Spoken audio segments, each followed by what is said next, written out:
বিসমিল্লাহির রহমানির রহিম। সকল প্রশংসা আল্লাহর, সকল ক্ষমতার মালিক আল্লাহ মহান। আসসালামু আলাইকুম আমার প্রাণ প্রিয় সকল আপনজন, কেমন আছেন?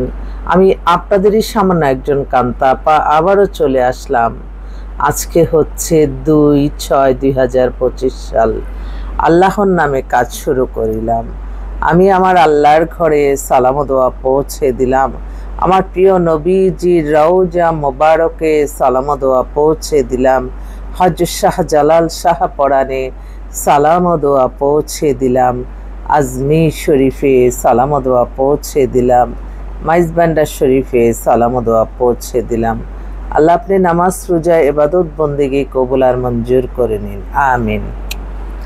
আজকে আমাদের এই কয়েকদিনের মধ্যেই 7 তারিখে আমাদের কোরবানি ঈদ। সবাইকে অগ্রিম ঈদ মোবারক জানাচ্ছি।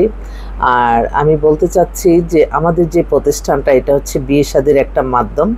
আপনাদের যাদের ঘরে বিবাহযোগ্য ছেলে মেয়ে আছে, ইনশাল্লাহ আমাদের প্রতিষ্ঠানে আপনারা সরাসরি চলে আসতে পারেন।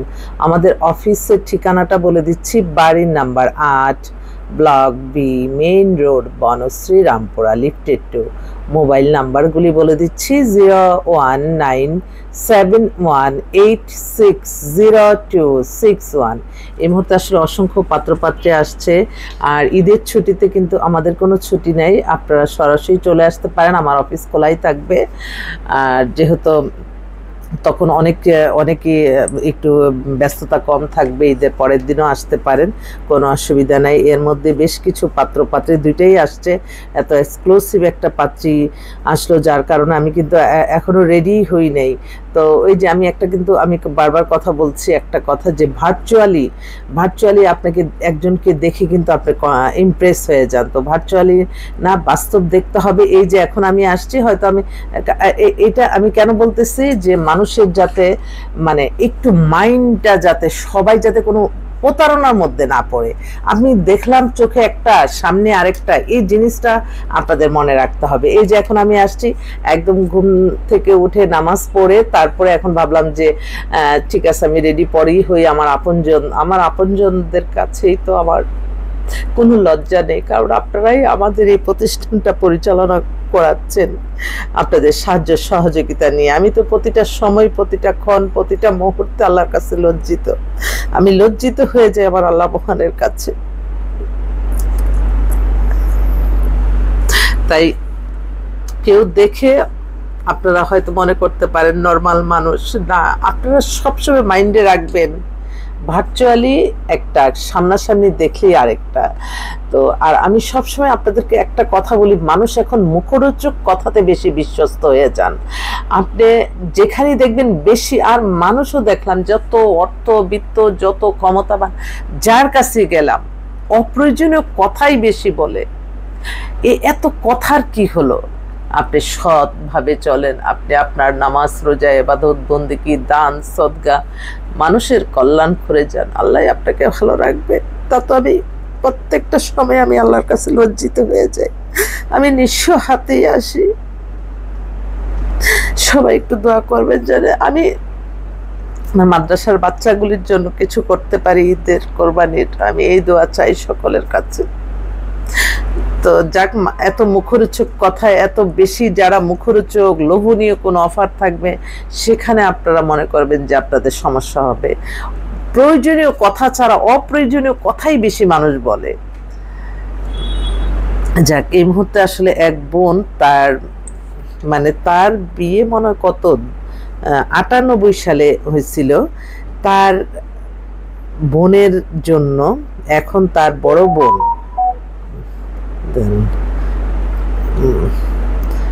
এখন তার বড় বোনের জন্য দেখলাম, ও মাই গড, বড় বোন কাজিন আর কি, ওর বোনের জন্য সে বিদেশে যেও আমার কথা মনে রাখছে, সে এখন লন্ডনে আছে। ওর বড় বোনের ডেট অফ বার্থ হচ্ছে 88, আর উনি হচ্ছে আপনার লেফটেন্যান্ট কর্নেল ডাক্তার, নামমাত্র একটা ডিভোর্স হয়ে গেছে। বাবা হচ্ছে আপনার ইউনিভার্সিটির টিচার, মাদার হচ্ছে উনিও টিচার, ইংলিশ মিডিয়ামের সরকারি টিচার। সিস্টার এক বোন সরকারি চাকরি করে, আরেক বোন। মেয়েতে এত সুন্দর, মানে খুবই এক্সক্লুসিভ মেয়ে। আমার অনেক ভাইরাই এরকম চায়, বিশেষ ক্যাডার অফিসার। আরেক বোন ফ্যামিলি আপনি খুব ভালো। তো কালকে ফোন করে বলল ওদের দেশে বাড়ি ডিস্ট্রিক্ট হচ্ছে সিলেট। মেয়ে কিন্তু অপূর্ব সুন্দর, ডাক্তার, লেফটেন্যান্ট কর্নেল। এখন আমি বলি না যে বাংলাদেশে এখন শ্রেষ্ঠ পাত্র, এখন না, সেই আমি আমার 35 বছর অভিজ্ঞতায় শ্রেষ্ঠ পাত্রই আর্মি অফিসার। সত্যি মানে আপনারা দেখবেন একজন আর্মি অফিসার যখন তৈরি হয়, তাদের মতে মমতা, ভালোবাসা, দেশপ্রেম, বিবেক সব কিছুই কাজ করে। বিবেকবান ছাড়া মানুষ কিন্তু আপনার জীবনে কোনো মানুষের কল্যাণে আসতে পারে না। মায়াশীল ছাড়া একটা পরিবারও গঠন হয় না। এত মায়া থাকে যেখানে, তারা তো কোথাও যেতে পারে না। এতটা বছর মানুষ কত কষ্ট করে সংসারগুলি করে, কিন্তু এই মায়া নাই দেখেই তো, বিবেক নাই দেখেই সন্তান ছেড়ে হয়তো চলে যায়, কষ্টই লাগে। তো এই লেফটেন্যান্ট কর্নেল ডাক্তার মেয়েটার জন্য আমি একটা অনুরোধ করছি। ওর নামমাত্র ডিভোর্স, ওর কোনো বাচ্চা কাচ্চা নাই। আরেকটা বোনও বলি না যে আল্লাহ যে কোথা থেকে আরেকটা বোন, আল্লাহ তাদের হায়াত রিজিক বাড়িয়ে দেন, হায়াত রিজিক বাড়িয়ে দেন। বোনটার, ওনার মেয়েরও 88-তে ডেট অফ বার্থ। ও হচ্ছে বিসিএস অফিসার, ঢাকাতেই সেটেল, নামমাত্র একটা ডিভোর্স। ওর জন্য একটা ভালো ছেলে চাচ্ছে। ওরা আবার বাইরের একটু ফার্স্ট চয়েস, বাইরের যদি হয়। আরেক ভাই, সে তার এক ফ্রেন্ডের ছেলের কাজ হয়েছে, এখন তার ছেলে ইন্ডাস্ট্রিয়ালিস্ট, উনি ছেলেও লেভেল করা ব্যারিস্টার, দেশেই আছে এখন, দেশে বসুন্ধরাতে নিজের বাড়ি টাড়ি আছে। ছেলে date of birth 94, height 5 feet 10। ছেলেও খুব হ্যান্ডসাম, দেখতে সুন্দর, আসছিল, দেখা হয়েছে। তো ওর জন্য একটা ভালো ছেলে মেয়ে চাচ্ছে আর কি। আরেকটা ভাই, উনি হচ্ছে এডিশনাল এসপি। আমি আসলে র্যাঙ্কগুলি আমার এলোমেলো লেগে যেতে। পুলিশ অফিসার, ওনার মেয়ে 98-এ ডেট অফ বার্থ, একটা বিবিএ এমবিএ মাস্টার্স কমপ্লিট করছে, 5 ফিট 3 লম্বা, দেখতেও সুন্দর, নারায়ণগঞ্জে দেশে বাড়ি। ওনার মেয়ের জন্য একটা উপযুক্ত একটা ছেলে খুঁজছে, আজকে আসবেন উনি। তারপর আরেকটা পাত্র, সে কতটা দায়িত্ববান, আমি অবাক হয়ে গেছি। সে তার খালাতো বোন, ফুফাতো বোন অনেক, সে নিজে আমাদের এখানে মেম্বার হয়ে সে এই সেবামূলক কাজটা, মানে সে হঠাৎ করে কালকে 9টার সময় আসছে যে আন্টি আপনার সাথে দেখা করতে আসলাম। আমি তুমি তো আন্টি আপনার দ্বারা আলহামদুলিল্লাহ আমাদের কয়েকজনই কাজ হয়েছে, তো এখন আমার আরেকটা কাজিনের জন্য। আমি আচ্ছা ঠিক আছে। ওরা ধানমন্ডিতে বাসা, ও date of birth 90, height 5 feet 3, masters computer সায়েন্সে মাস্টার্স করছে। বিশাল ধনী লোকের পরিবার, ফাদারও ছিলেন বিজনেসম্যান, খুব ধনী লোক, এবং মেয়েও খুব সুন্দর। তো মেয়ের মার ছবি, মেয়ের ছবি, মেয়ে কিন্তু খুবই সুন্দর। বাবা, ওই যে হয় যে আমি বললাম যে বোনের কি কোনো ডিভোর্স আছে না, আসলে অনেক সময় আমরা মনে করি যে না, হয়তো কোনো একটু বয়স হয়ে গেলে, না, একটু বয়স হয়ে গেলে বরঞ্চ মেয়েটা কিন্তু তার পরিবারের প্রতি অনেক যত্নশীল হয়, এটাও কিন্তু আপনাদের মনে রাখতে হবে। তো ওর জন্য। আর আমার সৌদি আরব, মালয়েশিয়া, দুবাই, কাতার, অনেক মানে এই মিডল ইস্ট কান্ট্রি অনেক পাত্র ভাইরা আছে, তাদেরকে আমি অনুরোধ করব। অনেক সময় দেখা যায় যে আপনারা ভিডিও কলে, বা আপনাদেরকে যদি আমি কারো, আপনার মেম্বার যারা, আপনাদেরকে নাম্বার দিই, যখন যে মেয়েটা না করবে আপনারা তাকে আর বারবার ফোন দিবেন না। এতে কিন্তু নিজেরাই আসলে একটু লজ্জা পান, কারণ তখন আবার আমাকে আবার তার মেয়েরা আমারে বলে যে না, এরকম হবে না। তো এগুলি একটু খেয়াল করবেন।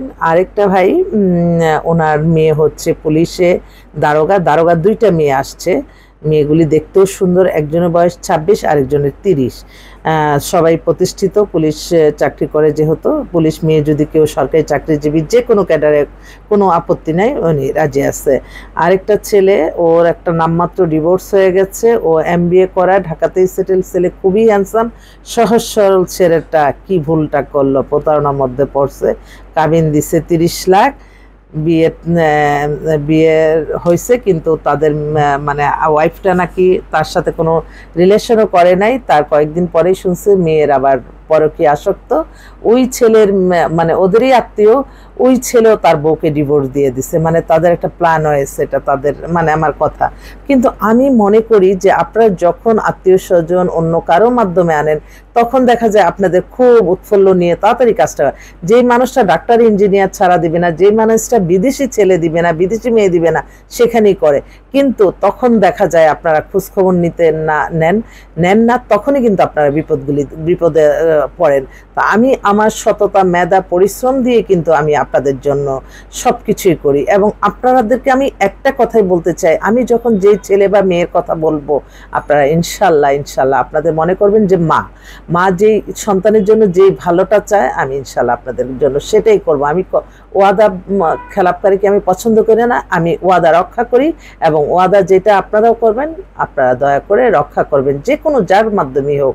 এই যে আমি এত অভাবগ্রস্ত থাকতাম না যদি সত্যি কথা কি, যে এই একটা প্ল্যাটফর্ম আমার ম্যানেজ করে চলতে অনেক টাকার প্রয়োজন, কিন্তু আমি 10-এ মিলে আপনারা অল্প অল্প করে দেন দেখে হয়তো আমার অফিস ভাড়া ওঠে, স্টাফ খরচ। কিন্তু আমি তো কখনো ব্যবসায় মুনাফিকিকারি করব না। আমি আপনাদের একটা সহজ সরলভাবে কাজ, একটা ফোন নাম্বার দিয়ে দিব, বিয়ে হয়ে যাবে। এটা কিন্তু আল্লাহর কাছে চাই আমার আনতে হয়। আল্লাহ ছাড়া অগণিত সাহায্য কেউ দেওয়ার নাই।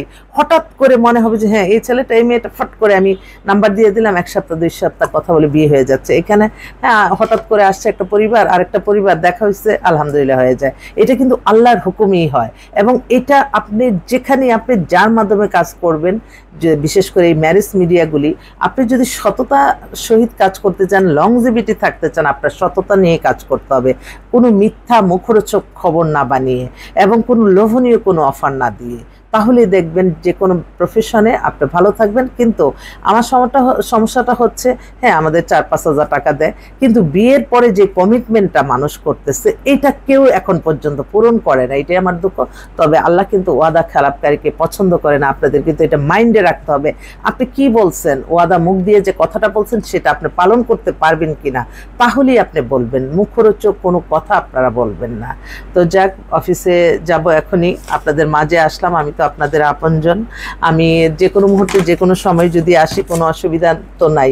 হ্যাঁ, আমার যে একদম খুব সেজে গুজে আসতে হবে তাও তো না, কারণ আমি তো আপনাদের মায়ের মতো, বড় বোনের মতো, তাই না? তো আসলাম, আপনাদের দোয়া চাই। দোয়ার চেয়ে বড় শক্তি আর পৃথিবীতে কিছু নাই।